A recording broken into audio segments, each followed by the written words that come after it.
Kajian hati. Sekarang kita kasih kesempatan ke Mbak Anissa dulu yang mau tanya, silakan Mbak. Assalamualaikum warahmatullahi wabarakatuh. Waalaikumsalam warahmatullahi wabarakatuh. Saya itu dulu menikah dari tahun 2011. Lalu bersama mantan sekarang itu mendirikan perusahaan animasi. Tahun 2018 tuh ada animasi Islami yang cukup terkenal lah istilahnya dan booming pada saat itu. Tapi pada saat itu juga pada tahun 2018 suami tiba-tiba minta divorce. Jadi minta cerai dari saya tanpa ada sebab suatu apapun, dan itu juga bikin kaget banget sih, kayak ada apa nih gitu. Terus saya sempat down, tapi alhamdulillahnya waktu itu Allah kasih taufik saya untuk doa kayak ya Allah, ini ada apa? Saya hambamu yang nggak tahu apa-apa, tapi Engkau yang maha mengetahui. Kalau ada yang perlu saya ketahui, tolong buka semuanya ya Allah, gitu kan.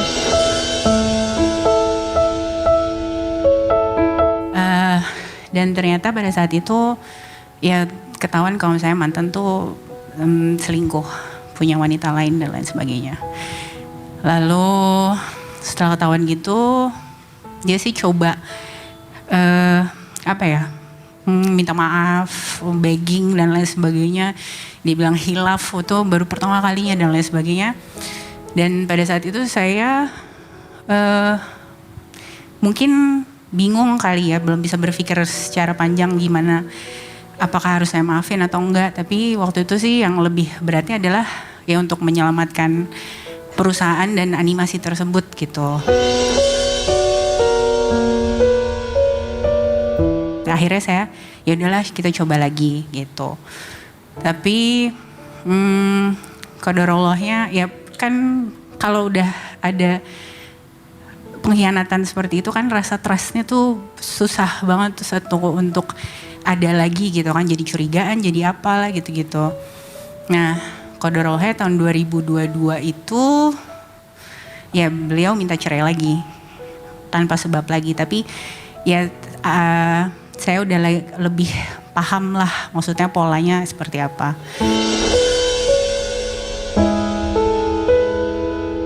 Yang mau saya tanyakan itu sebenarnya waktu itu sempat ada komunikasi bahwa dia tuh sebenarnya maunya istrinya yang benar-benar ngelayanin banget, jadi bangun tuh sampai nyiapin baju dan lain sebagainya. Tapi saya dibesarkan dengan keluarga yang ayah sama ibu tuh karir.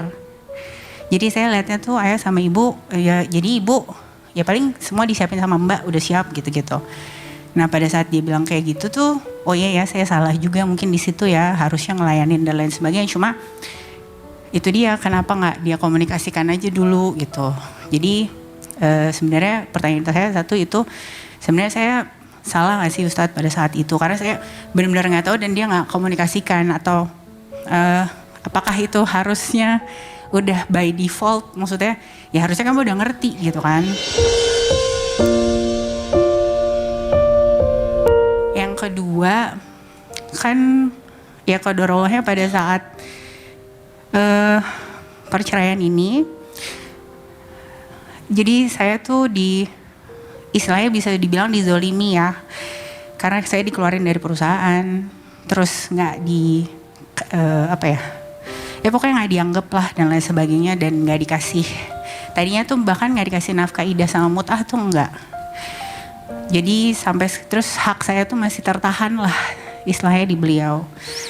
Nah pada saat itu sih saya udah sempet, kan doa orang yang terzolimi tuh katanya nggak ada hijabnya ya sama Allah. Saya udah sempet doa sama Allah, ya Allah tolong kasih dia hidayah supaya bisa mau menyelesaikan semua ini dan mengembalikan hak saya. Cuma nggak tahu kenapa malah kalau bisa dibilang makin zolim sama saya. Karena apalagi yang paling bikin saya sedih itu waktu ayah saya rahimahullah tahun 2024 kemarin meninggal, itu dia sama sekali nggak belasungkawa atau apa, pokoknya nggak ada kalau boleh dibilang nggak ada adabnya deh gitu. Sampai ibu saya pun nanya kenapa kok dia nggak hubungin saya, padahal kan kalau di Islam katanya nggak ada yang namanya mantan mertua kan gitu. Jadi baiknya tuh apa sih doa apa yang saya panjatkan, karena istilahnya ya insya Allah doa kebaikan sudah gitu, tapi kok malah makin zolim ya nih orang gitu. Jadi baiknya apa yang harus saya lakukan saat gitu. Izin sebelumnya, Mbak Anissa, ketika dulu beliau ternyata memiliki perempuan yang lain, pernah terucap ingin berpoligami misalnya? Setelah ketahuan itu memang sempat dia bilang katanya aku nggak bisa kayaknya sama satu perempuan, kata dia gitu. Dan apa jawaban Mbak Anissa waktu itu?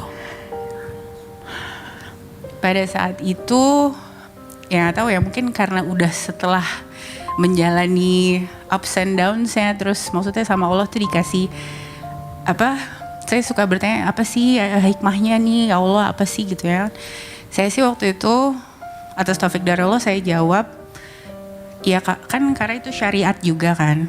Saya bilang kalau misalnya memang begitu mau kamu ya silahkan, tapi belajar dulu karena setahu saya itu syariat yang nggak mudah. Bunda, ada dua hal yang ingin coba Ahilman ingin kuatkan. Yang pertama, bicara tentang apakah ada kesalahan dari saya yang mungkin waktu berumah tangga tidak cukup deserve melayani suami dengan baik. Boleh jadi iya. Karena saya percaya ketika ada rumah tangga yang harus menemukan kegagalan, tidak lantas kita harus menyalahkan satu pihak. Memang yang terbaik adalah saling muhasabah diri, saling introspeksi diri. Boleh jadi kesalahannya ada pada keduanya. Tentu berpaling, berkhianat sudah jelas itu adalah dosa besar. Barang siapa yang mengkhianati pasangannya, sesungguhnya dia sudah mengkhianati Allah. Karena saat dia menikah, dia bukan hanya berjanji kepada orang tua perempuan itu, tapi lebih dari itu, dia berjanji kepada siapa? Allah. Maka saat keluar kalimat saya terima nikahnya Fulana binti Fulan dengan mas kawin sekian dibayar tunai, sesungguhnya kita berjanji kepada Allah. Maka saat kita berkhianat kepada pasangan, sesungguhnya kita telah berkhianat kepada Allah. Tapi sisi lain, boleh jadi kita mungkin sebagai istri ada yang kurang hadir di hati suami, sehingga ruang itu diisi dengan yang lain, yang kemudian terjadilah apa yang tadi kakak ceritakan. Tapi semua sudah terjadi. Mbak Anissa tadi Ahilman tanya sudah ikhlas melepas ini? Sudah. Tapi ada satu poin yang beliau ingin sampaikan, bahwa ada hak terkait dengan keuangan yang belum diselesaikan. Maka mohon maaf, urusan keuangan itu atau finansial itu sesuatu yang harus clear selama kita di dunia. Kalau enggak akan dibawa sampai ke akhirat. Kata Nabi SAW, la tazulu qadama abdin yaumal qiyamah hatta yus'al. Tidak akan bergeser kaki seorang hamba ketika nanti hari kiamat sebelum dia ditanya beberapa pertanyaan. Yang pertama, an umrihi fi ma'afnah. Umurnya dihabiskan untuk apa? Yang kedua, wa an ilmihi fi ma fa'ala. Ilmunya diamalkan untuk apa? Yang ketiga, wa an jismihi fi ma ablah. Tubuhnya digunakan untuk apa? Dan yang keempat, wa an malihi min aina iktasaba wa fima anfaqah. manusia akan ditanya tentang hartanya, tentang keuangannya. Dari mana harta yang kamu dapatkan dan dibelanjakan kemana harta itu.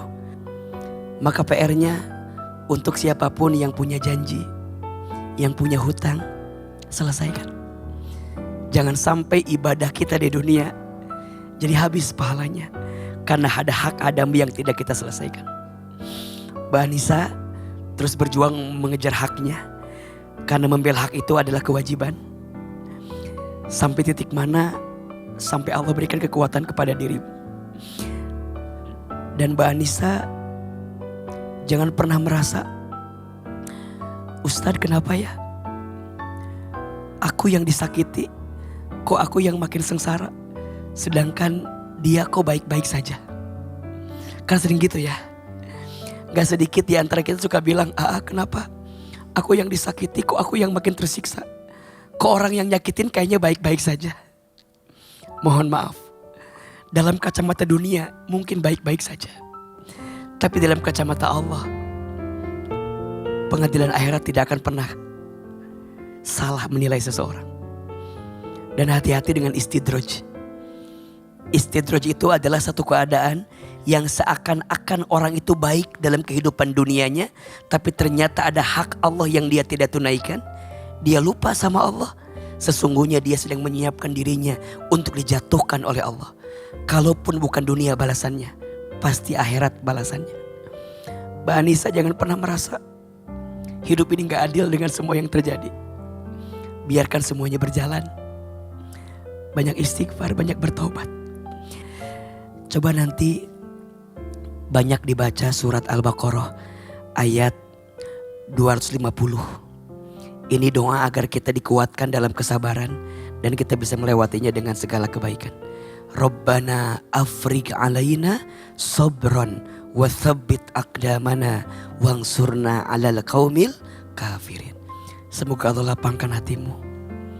Allah ikhlaskan semuanya. Dan semoga ada pelangi setelah badai ini. Dan ada cahaya di balik luka yang pernah ada selama ini. Amin ya rabbal alamin. Semua orang pasti salah, ada kesalahannya. Mungkin juga yang ada yang sempurna ya. Aku juga jadi istri juga pasti pada waktu itu juga nggak sempurna, banyak kekurangan. Dan dia juga pasti juga ada kesalahannya gitu kan. Tapi aku sih maunya ya udahlah sama-sama. Kalau misalnya memang mau move on, ya udah sama-sama maafkan, saling memaafkan. Tapi tolong kembalikan hak saya dulu ya. Alhamdulillah sih plong ya, apalagi pas sudah dapat nasihat dari Ustadz tuh ya atas taufik dari Allah tuh langsung menyentuh hati, makanya langsung terharu dan dapat doa dari beliau juga. Ya alhamdulillah semoga Allah kabulkan doa-doanya beliau juga.